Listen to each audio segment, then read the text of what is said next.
আল্লাহ সুবহানাহু ওয়া তাআলা পৃথিবী সৃষ্টির 50,000 বছর পূর্বে পৃথিবীতে যা ঘটবে তার সব কিছু লিখে রেখেছে। আব্দুল্লাহ বিন মাসউদ রাদিয়াল্লাহু তাআলা আনহু বলেন, মৃত্যু যেভাবে মানুষের দিকে দৌড়াচ্ছে, ধেয়ে আসতেছে, পৃথিবী বা সময় আমাদের থেকে পালিয়ে যাচ্ছে, আর কিয়ামত এবং মৃত্যু আমাদের দিকে ধেয়ে দৌড়ে দৌড়ে আসতেছে। প্রতি সেকেন্ডে যত কিলোমিটার গতিতে আলো চলতেছে, তত লক্ষ কিলোমিটার গতিতে আমার মৃত্যু আমার দিকে ধেয়ে আসতেছে। কেন? ওটাই টাইম, ওটাই আমার লাইফ লিমিটেশন। তো ওই যে মৃত্যু যেভাবে মানুষের দিকে ধেয়ে আসে, মানুষের রিজিক সেভাবে মানুষের দিকে ধেয়ে আসতেছে। কোনো মানুষ তার তাকদীরে লিখিত রিজিক ভক্ষণ না করে পৃথিবী থেকে বিদায় নেবে না। এটা আল্লাহ সুবহানাহু ওয়া তাআলার ফয়সালা। এই তাকদীরের বিশ্বাসটা আপনাকে কাজে দেবে হার্ড টাইম, কঠিন সময়। আর বাকি সময়ে আল্লাহর দয়া এবং আল্লাহর রহমত অনুসন্ধানের জন্য জান প্রাণ বাজি রেখে চেষ্টা করতে হবে। আর কে তাকদীরের একটা হাদিস বলতে চেয়েছিলাম। রাসূলুল্লাহ সাল্লাল্লাহু আলাইহি সাল্লাম বলেছেন, পৃথিবী সৃষ্টির 50,000 বছর পূর্বে আল্লাহ সুবহানাহু ওয়া তাআলা পৃথিবীতে যা যা ঘটবে তার সকল কিছুর তাকদীর তিনি লিখে রেখেছেন। তো এই দুটো ঘটনা এবং তাকদীরের প্রতি অগাধ আস্থা, এইটা আপনাকে কাজে দিবে কিসে? ঘরে বসে থাকার প্রতি উৎসাহিত করার জন্য না। ঘরে তো বসে থাকা যাবে না, কেন না? আমি তো আগেই বলেছি যে পৃথিবীতে যা রিজিক ছড়িয়ে আছে তা কার দয়া? সব দয়া তো কাফের মুশরিকানে নিয়ে চলে গেল। তাহলে মুসলমানেরা ঘরে বসে থেকে কীভাবে দাবি করে যে সে আল্লাহর বান্দা? আল্লাহর বান্দা হলে আল্লাহর দয়া অনুসন্ধানের চেষ্টা করতে হবে। সাহাবীরা করেছে, নবী রাসূলেরা করেছে, আমাদেরকেও চেষ্টা করতে হবে। কিন্তু তাকদীরের প্রতি বিশ্বাসটা কাজে দিবে কোথায়? যখন কঠিন সময়, তখন। যেটাতে রাসূলুল্লাহ সাল্লাল্লাহু আলাইহি ওয়াসাল্লাম এই হাদিসে বলতেছেন যে কাতাবাল্লাহ মাকাদির আল খালাইক ক্বাবলা আন ইয়াখলাকাস সামাওয়াতি ওয়াল আরদ বি50,000 সানা। আর দুনিয়া বিমুখতার যে হাদিসগুলো, ইসলাম সন্ন্যাসবাদ কখনোই নয়। এত বড় বড় কোটিপতি সাহাবী আছে, সব রাসূল সাল্লাল্লাহু আলাইহি ওয়াসাল্লামের জান্নাতের সুসংবাদপ্রাপ্ত 10 জন সাহাবী। যে 3 জনের নাম বললাম, উসমান গনি, তার নামই দেওয়া হয়েছে ধনী, গনি মানে ধনী। জুবাইর ইবনুল আওয়াম, তৎকালীন মদিনার ব্যাংকিং সিস্টেম উনি কন্ট্রোল করতেন। সবাই এসে তার কাছে টাকা জমা রেখে যেত, উনি মানুষের টাকার লেনদেন করতেন, উনি নিজেও কোটিপতি ছিলেন। ওনার বিশাল বাংলো বাড়ি ছিল মদিনাতে, যেটার কিছু ভগ্নাংশ, খণ্ডিত অংশ এখনও পাওয়া যায় মদিনাতে। বড় বড় সব খেজুর বাগানের মালিক ছিল। আর আরেকজনের নাম বললাম আব্দুর রহমান বিন আউফ। 3 জনই কোটিপতি, 3 জনই জান্নাতের সুসংবাদপ্রাপ্ত। তাহলে তো এটা বলার কোনো অপশন নাই, সুযোগ নাই যে ইসলাম সন্ন্যাসবাদকে সাপোর্ট করে, এটা বলার সুযোগ নাই। কিন্তু দুনিয়া বিমুখতার যে হাদিসগুলো বা দুনিয়া বিমুখতার যে ঘটনাগুলো, এগুলো হচ্ছে আপনাকে সাপোর্ট দিবে আপনার টাফ টাইম এবং হার্ড টাইমে। যখন আপনি সকল কিছু হারিয়ে ফেলতেছেন, উত্থান পতন আছে, পতনের দ্বার প্রান্তে দাঁড়িয়ে আছেন, তখন আপনি হতাশ হবেন না যদি রাসূল সাল্লাল্লাহু আলাইহি ওয়াসাল্লামের যে দুনিয়া বিমুখতার হাদিসগুলো আপনার জানা থাকে, তাকদীরের যে হাদিসগুলো সেগুলো যদি জানা থাকে, তাহলে আপনার সামনে যতই কঠিন সময় আসুক আপনি হতাশ হবেন না। এইটা হলো ওইটার বেনিফিট। মানুষ তো চেষ্টা করতেই থাকবে, চেষ্টা করাটাই মানুষের কাজ। কিন্তু যখন হার্ড টাইম আসবে তখন সে তাকদীরের কথা স্মরণে রাখবে, রাসূল সাল্লাল্লাহু আলাইহি ওয়াসাল্লামের দুনিয়া বিমুখ আচরণগুলোর কথা স্মরণে রাখবে। তো আল্লাহর নবীর দুনিয়া বিমুখ আচরণের 2টা হাদিস বলে এবং তাকদীরের একটা হাদিস বলে আমার বক্তব্য শেষ করব। রাসূল সাল্লাল্লাহু আলাইহি ওয়াসাল্লামের দুনিয়া বিমুখ আচরণের 2টা ঘটনা। একদিন একজন মেহমান আসছে, আমি শুধু বাংলা বলে যাচ্ছি, হাদিস সহিহ। একদিন একজন মেহমান আসছে আল্লাহ নবীর কাছে, এসে বলতেছে যে আমার রাস্তাঘাটে আমি সব কিছু হারিয়ে ফেলেছি, আমার একটু খাবারের ব্যবস্থা করতে হবে। এই 2টা ঘটনা আপনাদের খুব মনোযোগ দিয়ে শুনতে হবে, আমাদের বক্তব্য শেষ। খাবারের ব্যবস্থা করতে হবে। আল্লাহ নবী লোক পাঠালেন তার স্ত্রীদের ঘরে, কিছু আছে কিনা খাবারের। তো ইন্ডিভিজুয়াল প্রত্যেকটা স্ত্রী এই অ্যান্সার দিয়েছে, ওয়াল্লাযী বাআসাকা বিল হক, হে মুহাম্মদ সাল্লাল্লাহু আলাইহি ওয়াসাল্লাম, যে আল্লাহ আপনাকে সত্য নবী করে পাঠিয়েছে, সেই আল্লাহর শপথ করে বলতেছে আমাদের বাড়িতে পানি ছাড়া খাবার দেওয়ার মতো কিছু নাই। তো তিনি হচ্ছেন তৎকালীন বিশ্বের সর্বশ্রেষ্ঠ মানব, সকল যুগের সর্বশ্রেষ্ঠ মানব। তার বাড়িতে মেহমান এসেছে, মেহমানকে খাওয়াবেন, খাওয়ানোর মতো তার কোনো স্ত্রীর বাড়ি থেকে এ অ্যান্সার আসলো না যে এখানে একটা খেজুরের দানা আছে, তাকে খাওয়াবে, খাবার হিসেবে দেওয়া যায়, বা আটা আছে সেটিতে রুটি তৈরি করে দেওয়া যায়, বা গোস্ত আছে দেওয়া যায়। সবাই বলেছে তাদের বাড়িতে শুধু পানি আছে, আর দেওয়ার মতো কিছু নেই। তো আল্লাহর নবী কী করবেন? তখন তিনি সালাতের পর সাহাবীদের বললেন, আচ্ছা কেউ কি আছো তোমরা আজকে একজন মেহমানের দায়িত্ব নিতে পারবা? তখন আবু তালহা বলতেছে রিস্ক নিয়ে, সেও আসলে ইন ডিটেলস জানে না, কিন্তু আল্লাহর নবীর এই অসহায় অবস্থা দেখে সে রিস্ক নিচ্ছে। আবু তালহা বলছে, আল্লাহর নবী ঠিক আছে, আমি আপনার মেহমানের দায়িত্ব নিচ্ছি। তো আবু তালহা কোনো প্রকার যাচাই বাছাই না করেই সে কিন্তু মেহমান কিনে বাড়িতে চলে গেছে। বাড়িতে গিয়ে স্ত্রীকে বলতেছে যে আচ্ছা আজকে তো আল্লাহর নবী আমাকে একটা কাজ চাপিয়ে দিয়েছে, একজন মেহমানের দায়িত্ব আমার উপর দিয়েছে, বাড়িতে কোনো খাবার আছে? তখন আবু তালহার স্ত্রী বলতেছে বাড়িতে তো বাচ্চাদের খাবার ছাড়া কোনো খাবার নাই, মানে ছোট 2-3টা বাচ্চা আছে, সেই 2-3টা বাচ্চাকে যে খাবার দিবে ওই খাবারটা ছাড়া কোনো খাবার নাই। তাহলে এখন করণীয় কি? তখন 2 স্বামী স্ত্রী মিলে পরামর্শ করেছে যে ঠিক আছে, এক কাজ করো, বাচ্চাদের খাবার না খাওয়াইয়েই ঘুম পাড়িয়ে দাও, বাচ্চাদের খাবার খাওয়ায়ও না, তাদেরকে না খাওয়াই ঘুম পাড়িয়ে দাও। আর মেহমানের সাথে তো মেজবানকে বসতেই হয়, মানে যাকে আপনি মেহমানদারি করাবেন আপনার বাড়িতে, যদি তাকে আপনি না বসেন সে তো অকওয়ার্ড ফিল করবে, বিব্রত বোধ করবে। তাহলে আমরা যখন একসাথে মেহমানের সাথে খেতে বসবো তখন কৌশলে বাতিটা নিভিয়ে দেওয়া হবে, স্বামী স্ত্রীর প্ল্যান। কৌশলে যখন বাতি নিভিয়ে দেওয়া হবে তখন আমরা খাওয়ার অভিনয় করতে থাকবো, কিন্তু আসলে আমরা খাবো না। কেন? বাচ্চাদের খাবার অনেক স্বল্প খাবার, যদি আমরাও 2 জন বাতি জ্বালিয়ে সেটার সাথে অংশগ্রহণ করি তাহলে মেহমানের খাবার বলে আর কিছু বাকি থাকবে না। তাহলে বাচ্চাদের ঘুম পাড়িয়ে দেওয়া হলো এবং স্বামী স্ত্রী 2 জন বাতি নিভিয়ে খাবারের অভিনয় করলো, আর মেহমান খাবার গ্রহণ করলো। পরের দিন রাসূলুল্লাহ সাল্লাল্লাহু আলাইহি ওয়াসাল্লাম বলতেছে, আবু তালহা তুমি কি করেছো? আল্লাহ তোমার উপর অনেক সন্তুষ্ট হয়েছে। তো কি করেছেন? তো এই ঘটনা। তো এটার থেকে আমাদের শিক্ষা কি? যে ওই যুগের যারা সর্বশ্রেষ্ঠ মানব তাদের এটি জীবন হিস্ট্রি এবং কালচার বলা হচ্ছে। সুতরাং আমি যদি আমার লাইফে এরকম কখনো কঠিন সময় ফেস করি তাহলে অবশ্যই তখনকার চাইতে খারাপ হবে না। তো ওই জন্য কনফিডেন্স রাখতে হবে। আরেকটা ঘটনা, যে 2টা ঘটনা বলতেছে, আরেকটা ঘটনা, একদিন রাসূল সাল্লাল্লাহু আলাইহি ওয়াসাল্লাম বাড়ি থেকে বেরিয়েছে, এটা সহিহ হাদিসের ঘটনা, সঠিক ঘটনা। তো ভর দুপুরে বের হয়েছে, রাস্তার মধ্যে দেখেন আবু বকর রাদিয়াল্লাহু তাআলা আনহু বাড়ি থেকে বের হয়েছে।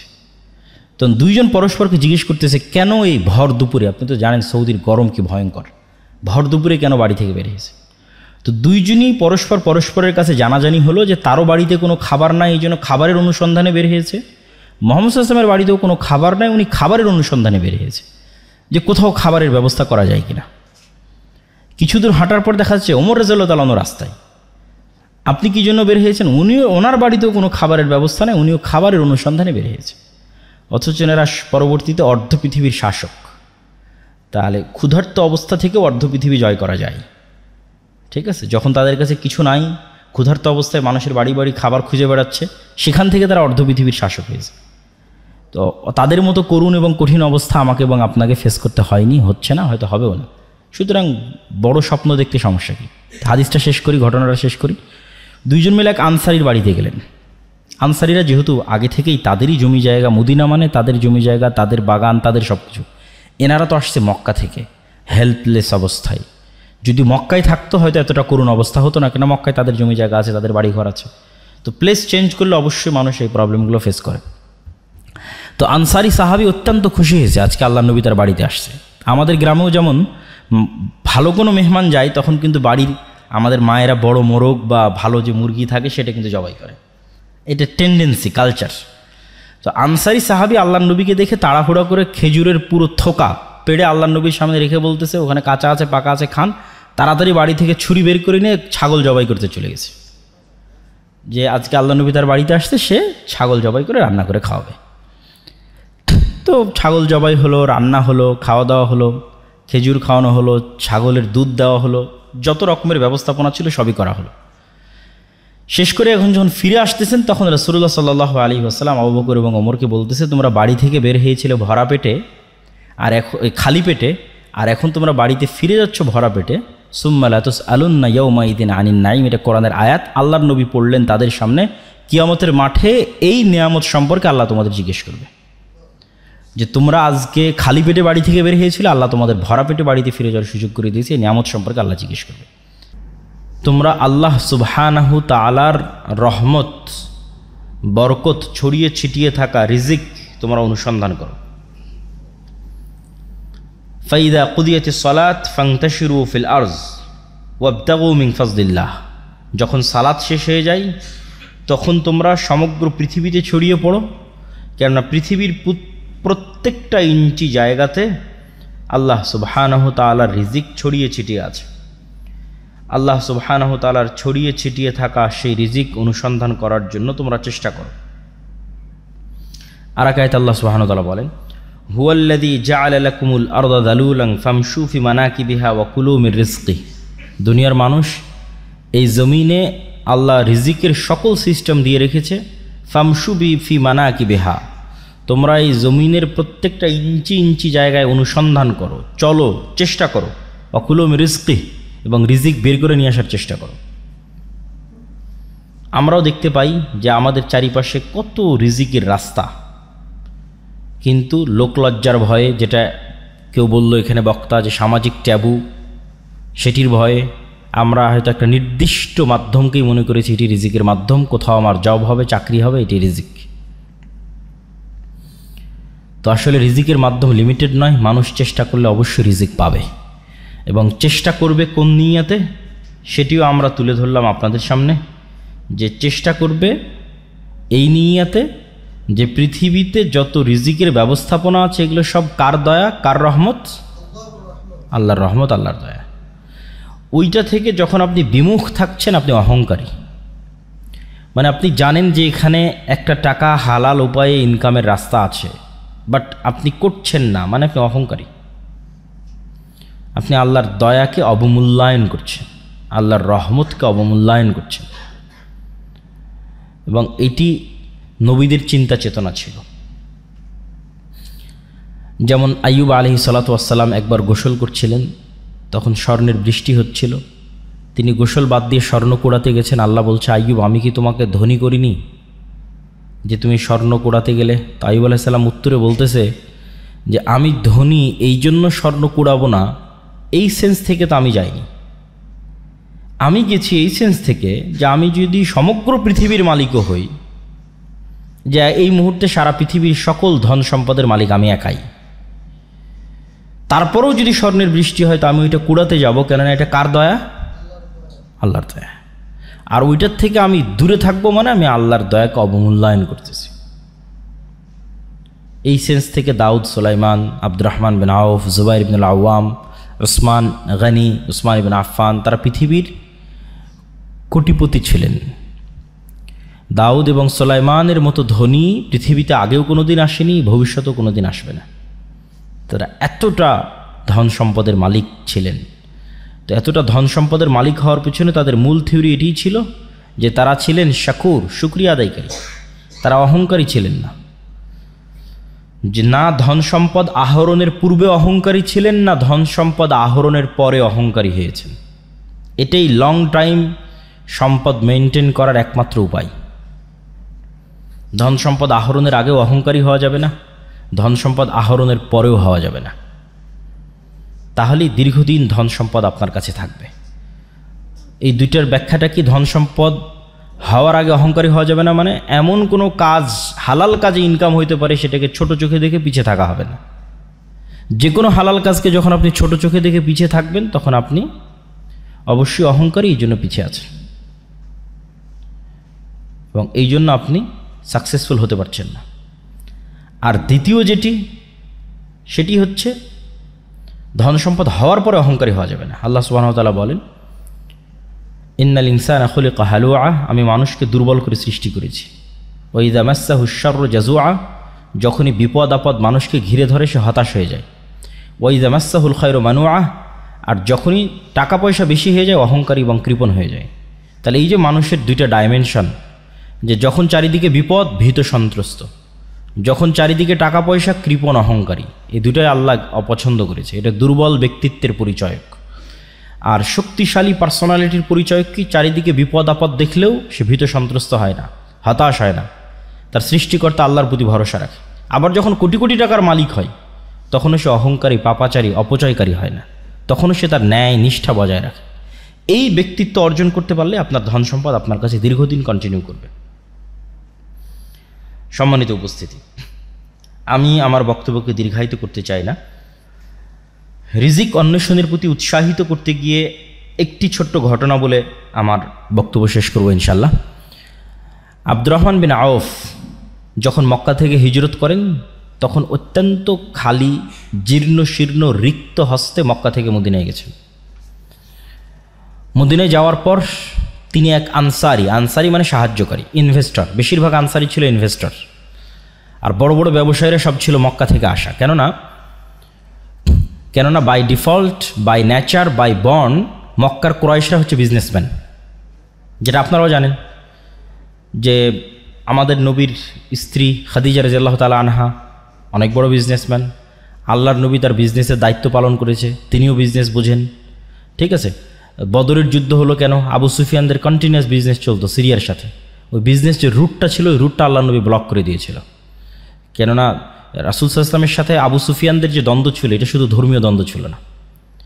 ঠিক আছে, এটার মধ্যে টাকা পয়সা সম্পৃক্ত ছিল, দুনিয়া সম্পৃক্ত ছিল, পাওয়ার সম্পৃক্ত ছিল। আপনারা অবশ্যই জানেন যে মক্কা হচ্ছে এইদিকে পশ্চিম, না পশ্চিম তো এইদিকে নাকি? মক্কা হচ্ছে এই পাশে আর মদিনা হচ্ছে এই পাশে, আর এখানে হচ্ছে সিরিয়া। তো মক্কায় হচ্ছে কুরাইশরা থাকে, তারা সমুদ্রের ধার দিয়ে, লোহিত সমুদ্রের ধার দিয়ে সিরিয়াতে বিজনেস করে। তো এই বিজনেস রুটে মধ্যে মদিনা।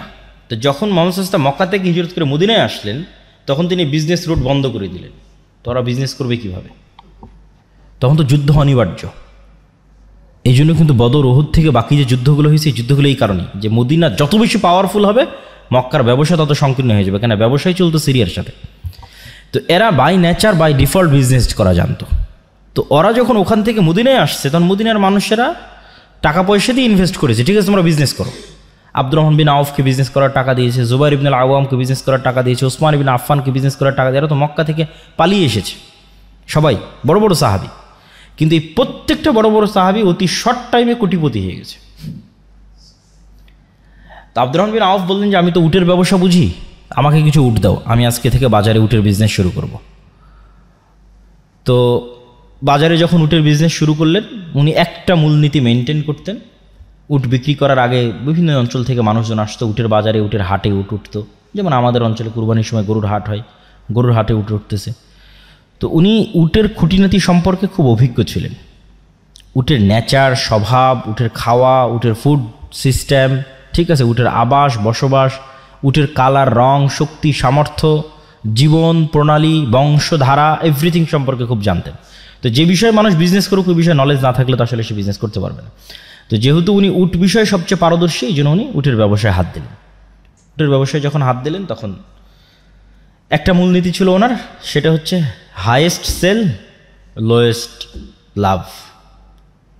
ঠিক আছে, এবং এটা ছিল ওনার সবচেয়ে বড় পলিসি, যেই পলিসি দিয়ে উনি মানুষের বিশ্বাসযোগ্যতা অর্জন করেছে এবং ধনী হয়ে গেছেন, কোটি কোটি টাকার মালিক ছিলেন। তো এই জন্য মানুষ যখন উটের দরদাম করতে আসতো, উনি বলতেন ঠিক আছে আপনি কততে দরদাম মনে করেন ফাইনাল হলো, যে আমি এই জিনিসটা, এই উটটা, এই গরুটা 2 লাখ টাকায় কিনবো। তখন উনি নিজে থেকে ধরিয়ে দিতেন যে এই উটের কিন্তু এই সমস্যা আছে। তখন গ্রাহক আরও দাম কমাতো। তারপরে ধরেন 1,80,000 ফাইনাল হলো, উনি আর একটা সমস্যা ধরাই দিতেন। উনি বিক্রি করতেছেন, বাট উনি আবার সমস্যা ধরাই দিচ্ছেন। এটার মূল কারণটা ছিল উনি হচ্ছে অল্প মার্জিন লাভে জিনিস ছেড়ে দিতে চান, আর ওই কাস্টমারের বিশ্বাসযোগ্যতা অর্জন করতে চান, যেন ওই কাস্টমার ভুলেও আর সেকেন্ড কারো কাছে উট কোনোদিন ক্রয় করতে না যায়।